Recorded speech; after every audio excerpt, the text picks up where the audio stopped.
Welcome to SV news. ముందుగా ముఖ్యాంశాలు.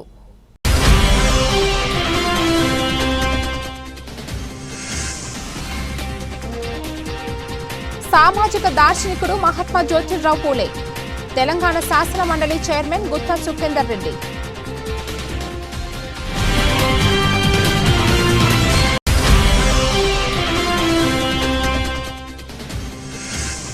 తెలంగాణ రైతు మహోత్సవం 2025ను ప్రారంభించిన శాసన మండలి చైర్మన్, అన్ని స్టాల్స్ ను పరిశీలించిన గుత్తా సుఖేందర్ రెడ్డి.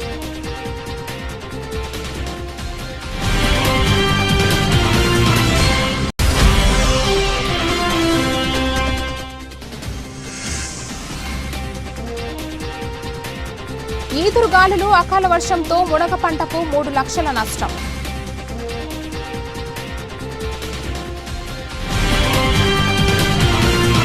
బడుగు బలహీన వర్గాల అభ్యున్నతి కోసం కృషి చేసిన సామాజిక దార్శనికుడు మహాత్మా జ్యోతిరావు పూలే గారిని తెలంగాణ శాసన మండలి చైర్మన్ గుత్తా సుఖేందర్ రెడ్డి అన్నారు. సమాజంలో కుల, లింగ వివక్షతకు తావు లేకుండా అన్ని వర్గాలకు విద్య అందాలని, విద్య ద్వారానే బలహీన వర్గాలు సామాజికంగా, ఆర్థికంగా అభివృద్ధి చెందుతాయని పూలే భావించారన్నారు. మహాత్మా జ్యోతిరావు పూలే చూపిన మార్గంలో నడుస్తూ తెలంగాణ ప్రభుత్వం బలహీన వర్గాల అభ్యున్నతి కోసం పనిచేస్తుందని గుత్తా సుఖేందర్ రెడ్డి ఈ సందర్భంగా వివరించారు. భువనగిరి పట్టణం సింగన్నగూడెం చౌరస్తాలోని బాలా సదన్ భవనానికి 1,35,00,000 రూపాయలతో శంకుస్థాపన చేసిన భువనగిరి ఎమ్మెల్యే కంబం అనిల్ కుమార్ రెడ్డి గారు, కలెక్టర్ హనుమంతరావు గారు, ఆర్టీఓ కృష్ణారెడ్డి గారు పాల్గొన్నారు.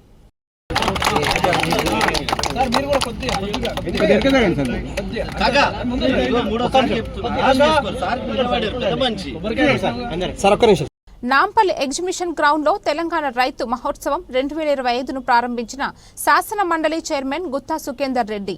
ఈ కార్యక్రమంలో రైతు కమిషన్ చైర్మన్ కోదండ రెడ్డి, ఎమ్మెల్యే పాట్నేకర్ రెడ్డి, కమిషన్ సభ్యులు కేవీఎన్ రెడ్డి, గోపాల్ రెడ్డి, భూమి Sunil, Bhavani Reddy, agri horticulture society ఆధ్వర్యంలో నిర్వహిస్తున్న రైతు మహోత్సవం 2025 కార్యక్రమం ఈ రోజు నుండి 14వ తేదీ వరకు కొనసాగనున్న రైతు మహోత్సవం.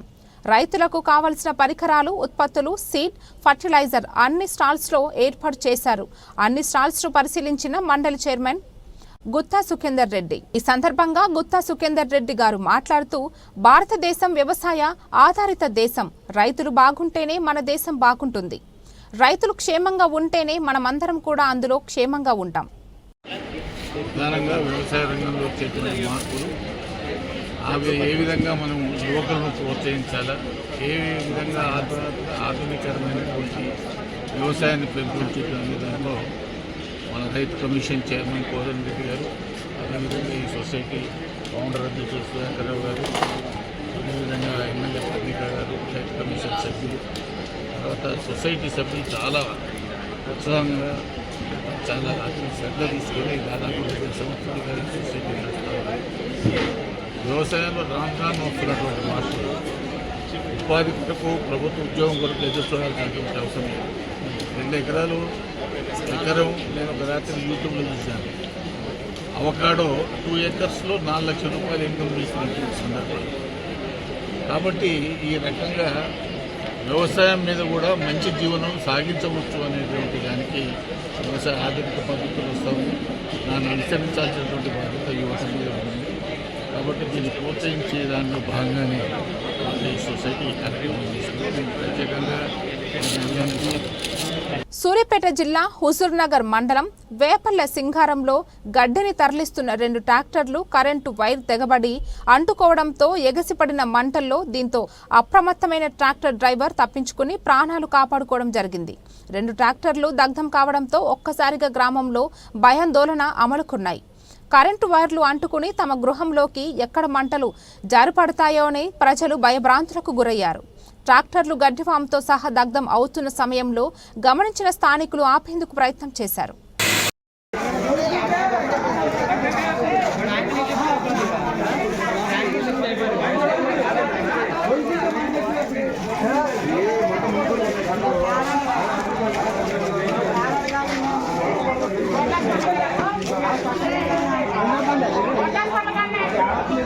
రాత్రనక పగలనక కష్టించి పనిచేసిన కౌలు రైతు పంటను ఈదురుగాలులు అకాల వర్షంతో నిండా ముంచేశాయి.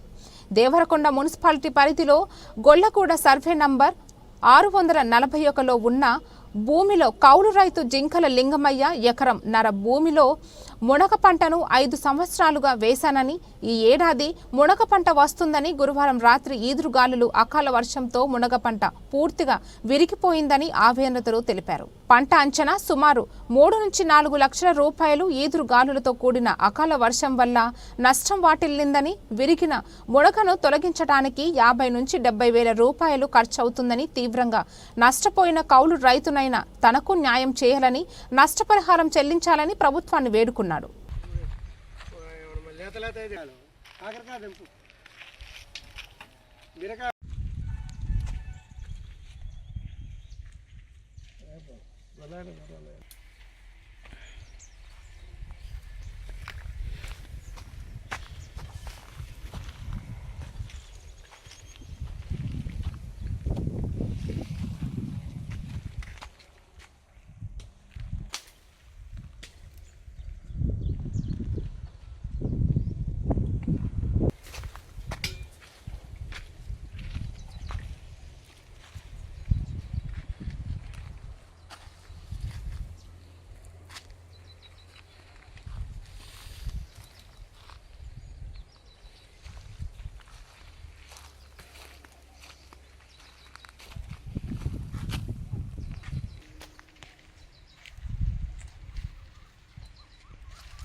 రామకుండం ఏరియా 1 జీడీకే ఓసీపీ 5 గని ఆవరణలో 199వ పూలే గారి జయంతి పురస్కరించుకుని సింగరేణి బీసీ ఉద్యోగుల సంక్షేమ సంఘం ఆధ్వర్యంలో ఏర్పాటు చేసిన విగ్రహ ఆవిష్కరణలో ముఖ్య అతిథిగా ఎమ్మెల్యే మక్ఖన్ సింగ్ రాజ్ ఠాకూర్ గారు మరియు రాజ్యసభ సభ్యులు ఆర్ కృష్ణయ్య గారితో కలిసి నూతన విగ్రహాన్ని ఆవిష్కరించడం జరిగింది. అనంతరం ఎమ్మెల్యే గారు మాట్లాడుతూ ముందుగా పూలే జయంతి సందర్భంగా శుభాకాంక్షలు తెలియజేస్తూ ఇది గొప్ప శుభ పరిణామమని కొనియాడారు. సింగరేణిలో కాంగ్రెస్ ప్రభుత్వం రాగానే ఎన్నో ఏళ్ల నుండి ఎదురు చూస్తున్న బీసీ చీఫ్ లైజన్ నియమించడం జరిగిందని, ఆర్ కృష్ణయ్య గారితో ఎన్నో బీసీ ఉద్యమాలలో పాల్గొని బీసీల హక్కుల కోసం పోరాటం చేయడం జరిగిందని చెప్పారు.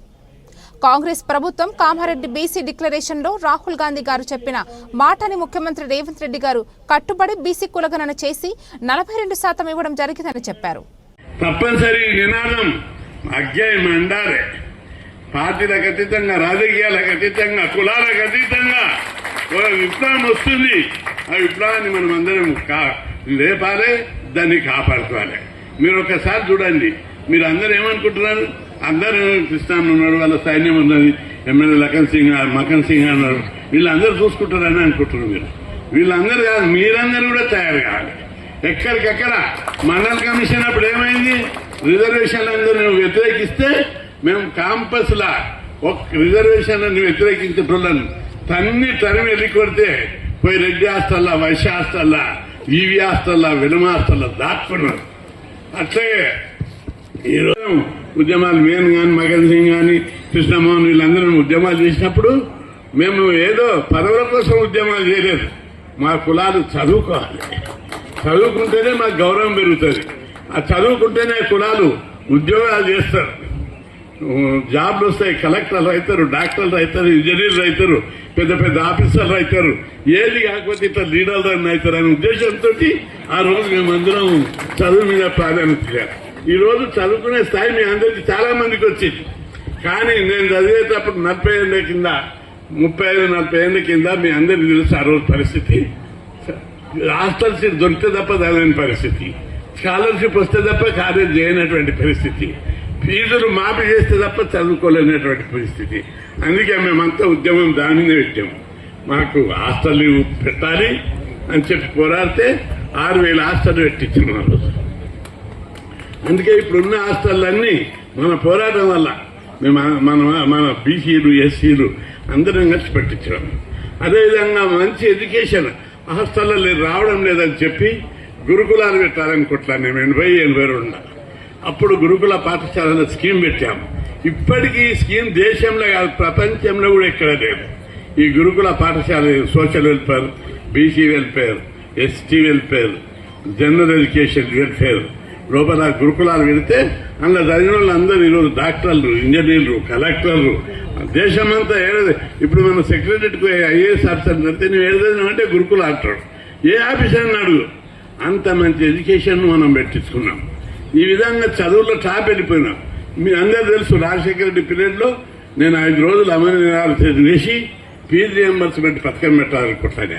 ఇంజనీరింగ్ లో ₹1,00,000 ఉంటే మన పేద కులాలు ఎట్లా కడతాయి, ఓ ఎస్ ఎట్లా కడతాడు, ఓ బీసీ ఎట్లా కడతాడు, మొత్తం ఫీజు మాఫ్ చేయాలని చెప్పి జీవోలు తీపిచ్చి మన పిల్లలు చదువుకునే అవకాశం ఉంది. ఈ స్కీమ్ దేశంలో ఎక్కడ లేదు. ఇక్కడనే పక్కకే మహారాష్ట్ర ఉంది. అడగండి గురుకులాలు ఉన్నాయా, ఫీజుల రియంబర్స్మెంట్ ఉందా, మొత్తం స్కాలర్షిప్లు వస్తాయని అడగండి. ఎక్కడ లేని విధంగా అప్పుడు రాజశేఖర రెడ్డి, విజయభాస్కర్ రెడ్డి వీళ్ళందరితో కొట్లాడి కొద్దిగా మనసున్న రాజులు వాళ్ళు. ఒకసారి ధర్నా చేస్తే కృష్ణయ్య ఎందుకు ధర్నా చేస్తావు, ఎందుకు అన్ని స్ట్రైక్ చేస్తావు, నేను చేస్తాను చేసినటువంటి గొప్ప మనసున్నటువంటి మహాత్ములు విజయభాస్కర్ రెడ్డి, రాజశేఖర రెడ్డి. ఆ విధంగా మనం అనేక స్కీములు పెట్టించడం. ఈరోజు చదువుకున్నారు అందరూ. ఊళ్ళో ప్రతి ఇంటికి దేశంలో మన సర్వే చేశారు. దేశంలో ఎక్కడ లేని విధంగా 2 తెలుగు రాష్ట్రాల్లో చదువుకున్న వాళ్ళ సంఖ్య ఎక్కువ ఉంది. ఏ ఇంటికి పోయినా ఇంజనీరింగ్, డిగ్రీ, పీజీ ఆడపిల్లలు చదివారు, మగ పిల్లలు చదువుతున్నారు. ఈ విధంగా ఎక్కడ చదువుతలేరు అని చెప్పి ఢిల్లీలో చెప్తున్నారు పార్లమెంట్లో. కాబట్టి మీ అందరికీ నేను మనవి చేస్తున్నా, మనం అందుకే ఈరోజు బాగా చదువుకున్న వారి సంఖ్య పెరగడం మూలంగానే బీసీ వారం బలంగా ఉంది. ఈరోజు మన లఖన్ సింగ్ గారు చెప్పినట్టు నేను దాన్ని పూర్తిగా ఏకీభవిస్తూ ముఖ్యమంత్రి గారు 42% రిజర్వేషన్లు పెంచారు. మనం దాన్ని దక్కించుకోవాలి, నిలబెట్టుకోవాలి. ప్రభుత్వం ఒక్కటే కాదు, ప్రజల నుంచి కూడా ఉద్యమం రావాలి. ప్రజలందరూ దాన్ని కాపాడుకోవడానికి ప్రయత్నం చేయాలి. ఆ దిశగానే మనం అందరం ప్రయత్నం చేస్తున్నాం. దీన్ని ఎట్లా నిలబెట్టుకోవాలి, దీన్ని ఎట్లా కాపాడుకోవాలి, ఏ విధమైన ఉద్యమాలు చేయాలి, ఏ విధంగా దేశాన్ని పార్లమెంటును న్యాయ వ్యవస్థను కళ్ళుగా తెలిసేటట్టు చేయాలి. రిజర్వేషన్లు ఇస్తే సుప్రీంకోర్టు కొట్టేస్తుంది, రిజర్వేషన్లు కదిలిస్తే కోర్టులన్నీ జోక్యం చేసుకుంటాయి. అందుకే ఒక్కసారి పంచాయత్ దిగాలి. ఈ పంచాయత్ దిగాలంటే ఏం చేయాలి? అందుకే బలమైన ఉద్యమం చేయించి మీరు అందరూ ఎప్పుడో సర్పంచులు కావాల్సిన వాళ్ళు ఎంతో మంది ఉంది. ఇప్పుడు ఈ సర్పంచుల రిజర్వేషన్లు 80 పార్టీలో హనుమంతరావు గారిని నేను చూస్తా. ఆయన కూడా బీసీ బీసీ బీసీ అనుకుంటా ఉంటాడు. కానీ పోరాటాలు చేసేది కృష్ణ అంటే పోరాటాలు, కృష్ణ అంటే ర్యాలీలు, కృష్ణ అంటే బీసీలకు నిరంతరం ఇవాళ పోరాటం చేస్తున్న వ్యక్తి. అయితే మొన్న కొంచెం బాధపడ్డా అన్న. ఇవాళ మొన్న కూడా మీరు వచ్చేదంటే చాలా సంబరంగా ఉండేది. నేను ఇవాళ చాలా మంది నాయకులను చూసిన, నా వయసుకి ముఖ్యమంత్రులను చూసిన, రాజకీయ పార్టీలను చూసిన. ప్రతి ఒక్కరు బీసీల గురించి, బహుజనుల గురించి, దళితుల గురించి మాట్లాడుతూ ఉంటారు. రాజకీయ అవకాశం దొరికింది, రిజర్వేషన్లు దళితులకు వచ్చింది. ఈ రోజున్న రాష్ట్ర ముఖ్యమంత్రి రేవంత్ రెడ్డి గారిని దగ్గరగా చూస్తున్నా. మీ సలహాలు, ఆయన కూడా మీతో పాటు పనిచేసిన విద్యార్థి నాయకుడిగా నేను రేవంత్ అన్న కలిసే ఉండేవాళ్ళం.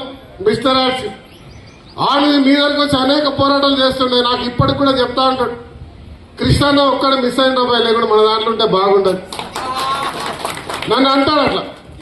ఇవాళ ఈ కార్యాచరణ కులగణన ఈ దేశంలో బీసీ బలహీనులు దళితులు రాజ్యాన్నేలే అధికారం ఉంది. ఈ దేశం మనది. సామాజికంగా, ఆర్థికంగా, విద్యాపరంగా, రాజకీయంగా, ఉద్యోగపరంగా అన్ని రకాలుగా ఇవాళ ఉన్నతమైన స్థానం ఉండాలి. దానికి ఒక రిజర్వేషన్ కలగాలి. అందరూ మాట్లాడినట్టుగా ఈరోజు మనం చేసి చూపించాలి. గత ప్రభుత్వం దొరల ప్రభుత్వం కృష్ణన్న ఏమనుకున్న వల్ల నేను చెప్పేస్తా. ఇవాళ దొరల ప్రభుత్వం ఇవాళ బీసీలను బహిష్కరించింది, దళితులను బహిష్కరించింది, కులగణన చేసినట్టు చేసి గిన్నీశ్వరాలు తీసుకున్నది డిక్లేర్ చేయలే. ఇవాళ అనేకమైన సంస్కరణలు తనతో పాటు మేధావులందరూ కూడా మాట్లాడేది. ఇవాళ రేవంత్ రెడ్డి గారు ఒక నిర్ణయం గట్టిగా తీసుకున్నారు. సబ్ కమిటీని వేసి ముఖ్యమంత్రులతో పాటు ఇలా నెల మొత్తం 150 ఒక కమిటీని వేసి కులగణన చేయడం జరిగింది. చేసిన తర్వాత అనేక మంది మేధావులు, బీసీ సంఘాల నాయకులు చాలా బాగా జరిగింది, ఒక దారి తీసిర్రు. కానీ ఇంకా జరగాల్సిందంటే ప్రభుత్వం స్వచ్ఛమైన మనసుతో ఖచ్చితంగా ఇలా బీసీ కులగణన జరగాలి. వారికి రిజర్వేషన్లలో మనం పూర్తిగా స్పష్టంగా ఉన్న ఒక వైఖరిని ఇవాళ ముందుకు తీసుకొస్తూ మరొకసారి అవకాశం ఇచ్చి ఇవాళ 56% ఉందని డిక్లేర్ చేసి 42% రిజర్వేషన్ బిల్లును పెట్టి ఇవాళ గవర్నర్కు పెట్టి రాష్ట్ర ప్రభుత్వం యొక్క బీసీల పట్ల, బలహీనుల పట్ల ఉన్న ప్రేమను ఇవాళ నిజం చేసి ఈరోజు ముందుకు పోయింది. దాంట్లో నేను భాగస్వామి కావడం, ఒక బీసీ బిడ్డగా, శాసనసభ్యుడిగా ఉన్న మేము 13 మందిలో నేను కూడా ఒకడు కావడం నేను అదృష్టంగా భావిస్తా ఉన్నా. విద్యార్థి దశలో కృష్ణను ఫాలో చేసినాం, కాంగ్రెస్ పార్టీలో నాయకులను ఫాలో చేసినాం. రాహుల్ గాంధీ గారు చెప్పిన మాట జోడో యాత్ర తర్వాత రేవంత్ రెడ్డి అనే ఒక నాయకుడు తన సామాజిక వర్గం రెడ్డి అయినా ఇది నాతోటి నాకు చివరిదైనా, నాకు అవకాశం రాకున్నా ఇంకెవరికి రాకున్నా ఈ రాష్ట్రంలో బీసీలు, బలహీనులు, దళితులు ఈ స్థానంలోకి రావాలి, సామాజికంగా ఎదగాలి, ఆర్థికంగా ఎదగాలి, ఉద్యోగాల్లో రిజర్వేషన్ కల్పించాలి. దీని పట్ల కూడా విడదీసి చేస్తే మనకు వస్తుంది తమిళనాడు మాదిరిగా అని వీరిచ్చిన సలహాను పాటిస్తూ ఇవాళ అసెంబ్లీ తీర్మానం చేసి ముందుకు పోయినాం. అనేక మంది సంఘ నాయకులందరూ వచ్చినారు, వివిధ పార్టీల వారు వచ్చినారు. ఆ రోజు అసెంబ్లీలో వారు మాట్లాడినవారు ఆమోదం పలకాల్సిన అవసరం వచ్చింది, పలికినారు. కానీ ఇది ఇక్కడతో ఆగిపోవద్దు. ఈ పోరాటం, ఈ ఉద్యమం మరి కృష్ణయ్య లాంటి పోరాటం మొదలు పెడితే దీనికి ఒక సార్థకత వచ్చింది. బీసీలకు బంగారు బాట వేసే కార్యక్రమాన్ని చేసినాం. ఎస్సీ వర్గీకరణ పార్లమెంట్ ఇచ్చిన గంటల్లోనే అసెంబ్లీలో తీర్మానం చేసినాం, అమలు చేస్తా ఉన్నాం. మరి దీనికి పూర్తిగా న్యాయం జరగాలి, దేశవ్యాప్తంగా జరగాలంటే యావత్ భారతదేశానికి తెలంగాణ ఆదర్శనం. ఇది ఇక్కడికి ఆగద్దు. బీసీ నాయకులందరం కలిసి వెళ్దాం, చలో ఢిల్లీ కార్యక్రమాన్ని పెట్టాం. సీఎం గారిని స్టేజ్ మీదకి సాదరంగా ఆహ్వానిస్తున్నాం. క్లాప్స్. ఇప్పుడు మన స్థానిక వారు ఎక్కడున్నా కూడా వేదిక పైకి రావాల్సిందిగా ఆహ్వానిస్తున్నాం. మాజీ కార్పొరేటర్ సార్, అదేవిధంగా గణి గారిని వేదిక పైకి రావాల్సిందిగా ఆహ్వానిస్తున్నాం. అలాగే 11th వార్డ్ కార్పొరేట్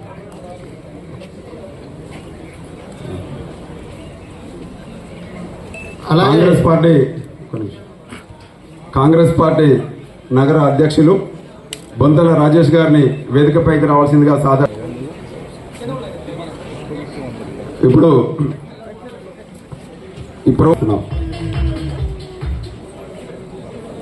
అలాగే B Mallesh president CEO president ఆర్జీవన్ గారిని స్టేజ్ మీదకి స్వాగతంగా B Mallesh president of CMOA అర్జువన్ ఏరియా గారిని మరి వేదికపైకి రావాల్సిందిగా సాధారణంగా ఆహ్వానిస్తున్నాం. గట్ల రమేష్ గారిని సాదరంగా స్టేజ్ మీదకి ఆహ్వానిస్తున్నాం. ఇప్పుడు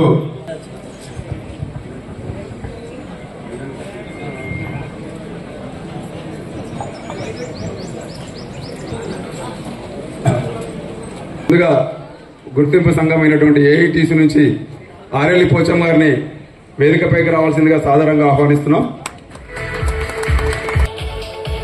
మరి బిఎంఎస్ నుంచి యాదగిరి సత్తయ్య గారిని వేదికపైకి రావాల్సిందిగా సాధారణంగా ఆహ్వానిస్తున్నాం. హెచ్ఎంఎస్ నుంచి మరి కయ్యూం గారిని వేదిక ఆహ్వానిస్తున్నాం. అదేవిధంగా తిప్పారం శ్రీనివాస్ గారిని మరి నగర కాంగ్రెస్ పార్టీ అధ్యక్షులు వారిని కూడా వేదికపైకి రావాల్సిందిగా ఆహ్వానిస్తున్నాం. అదేవిధంగా మరి డిటి బాలరాజు గారు మరి కాంగ్రెస్ పార్టీ ముఖ్య నాయకులు వారిని కూడా వేదికపైకి రావాల్సిందిగా ఆహ్వానిస్తున్నాం. ఏసీపీ రమేష్ గారిని వేదికపైకి రావాల్సిన రిక్వెస్ట్ చేస్తున్నాం. ఎస్సీ లైసెన్సింగ్ ఆఫీసర్ ఆర్జీ వారి గారిని సాదరంగా ఆహ్వానిస్తున్నాం. నీల వెంకటేష్ ముదిరాజు గారిని మరి బీసీ స్టేట్ వర్కింగ్ ప్రెసిడెంట్ గారిని వేదికపైకి రావాల్సిందిగా ఆహ్వానిస్తున్నాం. రాష్ట్ర మాజీ పురపాలక శాఖ మంత్రి కేటీఆర్ గారి ఆదేశాల మేరకు మహాత్మా జ్యోతిరావు పూలే విగ్రహాన్ని ఏర్పాటు చేయడం జరిగిందని, కేటీఆర్ గారి ఆధ్వర్యంలో ఆవిష్కరణ చేయడం జరిగిందని గుర్తు చేశారు. జ్యోతిరావు పూలే జయంతి వేడుకలు రామగుండం నియోజకవర్గంలో కన్నుల పండుగగా నిర్వహించుకోవడం జరిగిందన్నారు. ఈ కార్యక్రమంలో నాయకులు నడిపెల్లి మురళీధర్ రావు, మాజీ కార్పొరేటర్ కుమ్మరి శ్రీనివాస్, పెంటర్ రాజేష్, గోపు, అమలయ్య, అచ్చే వేణు పాల్గొన్నారు. ఈరోజు రామగుండం నియోజకవర్గంలో ఆనాడు గౌరవనీయులు తెలంగాణ రాష్ట్ర ఐటీ పురపాలక శాఖ మంత్రివర్యులు కేటీ రామారావు గారు ఆదేశానుసారము రామగుండంలో మహాత్మా జ్యోతిబా పూలే విగ్రహాన్ని ఈ యొక్క ప్రాంతంలో పెట్టి కేటీఆర్ అన్న ఆధ్వర్యంలోనే ఆవిష్కరణ చేసుకోవడం జరిగింది. ఆ యొక్క విగ్రహానికి ఈరోజు మేము పూలమాల వేసి వారు చేసినటువంటి సంఘ సంస్కరణలన్నింటినీ కూడా గుర్తు చేసుకుంటూ ఇలా రామగుండం నియోజకవర్గంలో కన్నుల పండుగగా ఈ యొక్క జయంతి వేడుకలలో పాల్గొనడం జరిగింది. ప్రత్యేకంగా ఆనాడు ఉన్నటువంటి కుల వ్యవస్థ నిర్మూలన కోసం, ఆనాడు ఉన్నటువంటి బాలికలకు ఒక మంచి పాఠశాల, వారికి విద్యను నేర్పాలనేటువంటి ఒక మంచి సంకల్పంతో సావిత్రిబాయి పూలే మరియు జ్యోతిబా పూలే వీళ్ళందరూ కూడా గొప్పగా ఆలోచన చేసినటువంటి సందర్భాన్ని ఇలా మేమందరం కూడా గుర్తు చేసుకుంటే ఆ మహానుభావులను ఈ యొక్క ప్రాంతంలో ఉన్నటువంటి అణగారిన బీసీ వర్గాలని కూడా స్ఫూర్తిగా తీసుకొని తప్పకుండా బీసీలకు ఐక్యతగా ముందుకు నడవాలి. తప్పకుండా రాబోయేటువంటి కాలంలో బీసీ రాజ్యాధికారం రావడం కోసం ఖచ్చితంగా పాలు పంచుకోవాలని సందర్భంగా ప్రత్యేకంగా ఇవాళ మేము ప్రత్యేకంగా గుర్తు చేస్తూ జ్యోతిబా పూలే గారికి ప్రత్యేకంగా ఈరోజు ఈ యొక్క జయంతి వేడుకలలో పాల్గొన్నట్టున్నటువంటి ప్రతి ఒక్కరికి కూడా పేరు పేరున హృదయపూర్వకమైనటువంటి ఉద్యమాభివందనాలు. ఆనాడు కేసీఆర్ గారు ముఖ్యమంత్రిగా ఉన్నప్పుడు మహాత్మా జ్యోతిబా పూలే పాఠశాలలను బీసీకి సంబంధించినటువంటి విద్యార్థులకు గురుకుల పాఠశాలను ఏర్పాటు చేసినటువంటి మహానుభావుడు మన గౌరవ తొలి ముఖ్యమంత్రి కేసీఆర్ గారు. వారు చేసినటువంటి బీసీల కోసం చేసినటువంటి గొప్ప కార్యక్రమాలని వల్ల మేమందరం కూడా ప్రతి కులానికి ప్రతి వర్గానికి న్యాయం చేసినటువంటి తీరును ఇలా మేము గుర్తు చేసుకుంటూ ఈ యొక్క జయంతి వేడుకలలో పాల్గొనడం జరిగింది. పెద్దపల్లి జిల్లా గోదావరిఖనికి చెందిన సామాజిక సేవకుడు, పెద్దపల్లి జిల్లా చైల్డ్ వెల్ఫేర్ కమిటీ సభ్యులు, రాష్ట్ర Cheyutha foundation for organ transplantation వ్యవస్థాపకుడు, యోగా గురువు నీలం ఐలయ్య శుక్రవారం మృతి చెందాడు. ఆయన మృతి పట్ల విషాదంలో కూడా ఐలయ్య నేత్రాలను కుటుంబ సభ్యులు దానం చేసి ఇద్దరు అంధులకు చూపును ప్రసాదించి ఆదర్శంగా నిలిచారు. వివరాల్లోకి వెళితే గోదావరిఖని మార్కండే కాలనీకి చెందిన ఐలయ్య జిల్లా సిడబ్ల్యూసిలో సభ్యుడిగా వ్యవహరిస్తున్నారు. ఐలయ్య గత 20 ఏళ్లుగా కిడ్నీ సంబంధిత అనారోగ్య సమస్యలతో బాధపడుతున్నాడు. ఐలయ్యకు 2 కిడ్నీలు పాడవడంతో 2005లో ఐలయ్యకు ఆయన తల్లి రాధమ్మ ఒక కిడ్నీ దానం చేసింది. అప్పటి నుంచి ఆరోగ్యంపై అప్రమత్తంగా ఉంటూనే సామాజిక కార్యక్రమాల్లో చురుకుగా ఉంటున్న ఐలయ్య బాలల సంక్షేమం సంరక్షణ కోసం కృషి చేస్తున్నాడు. మరోవైపు అందరికీ ఆరోగ్యాన్ని పంచడానికి యోగా శిక్షణ పొంది పలువురికి యోగా ఆసనాలు నేర్పిస్తున్నాడు. ఇంకోవైపు ఆర్గాన్ ట్రాన్స్ ప్లాంటేషన్ చేయించుకున్న వారికి అండగా ఉండేందుకు చేయుత ఫౌండేషన్ స్థాపించాడు. జిల్లాలో అందరికీ సుపరిచితుడైన ఐలయ్య ఇటీవల అనారోగ్యానికి గురయ్యాడు.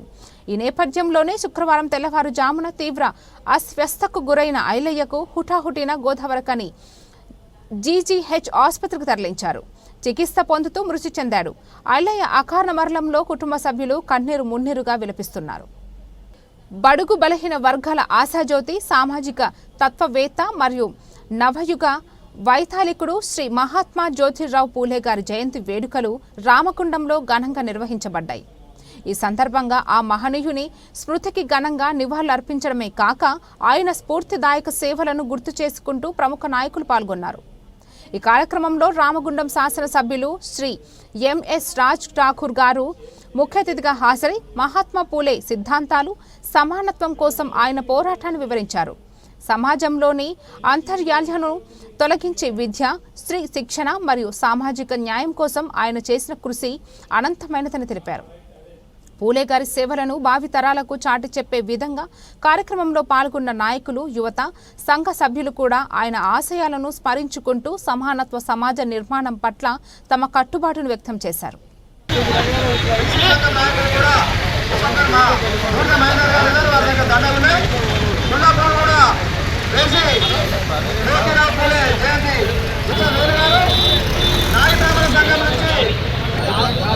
మహాత్మా జ్యోతిబా ఫులే ఆలోచన విధానం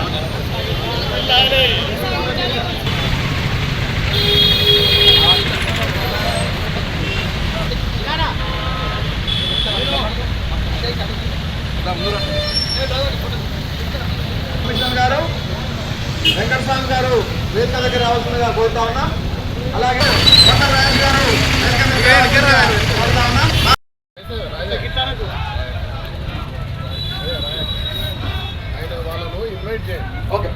యాకన్నా వేదిక మీదకి రావాల్సిందిగా కోరుతా ఉన్నాం. అలాగే టిఆర్ఎస్ నాయకులు పెంట రాజు గారు వేదిక మీదకి రావాల్సిందిగా కోరుతా ఉన్నాం. మాజీ శాసనసభ్యులు కోరకండి చంద్ర గారు వేదిక మీదకి రావాల్సిందిగా కోరుతా ఉన్నాం.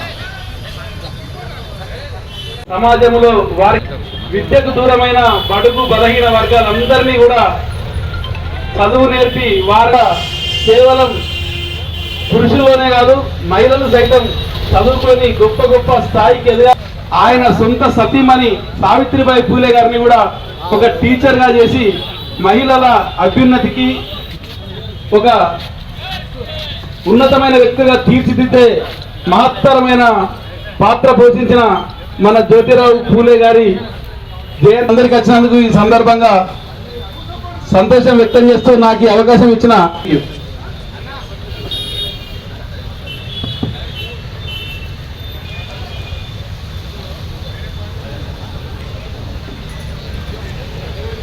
సిపిఎం నాయకులు ఇడికి రాన్నా ఇడి మాట్లాడు రాండి. ఇది బహుజన మన సబ్ డివిజన్ ఏసీపీ గారికి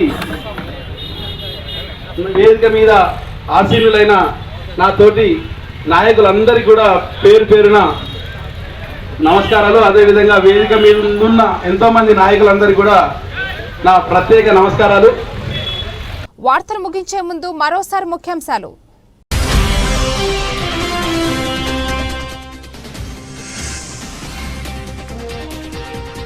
సామాజిక దార్శనికుడు మహాత్మా జ్యోతిరావు పూలే. తెలంగాణ శాసన మండలి చైర్మన్ గుత్తా సుఖేందర్ రెడ్డి.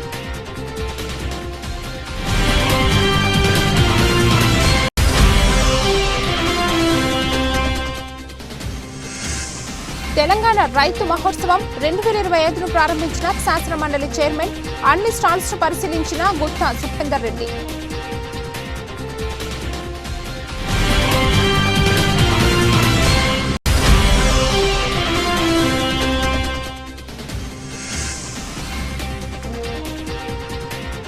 ఈదురుగాలులు, అకాల వర్షంతో మునగ పంటకు 3 లక్షల నష్టం.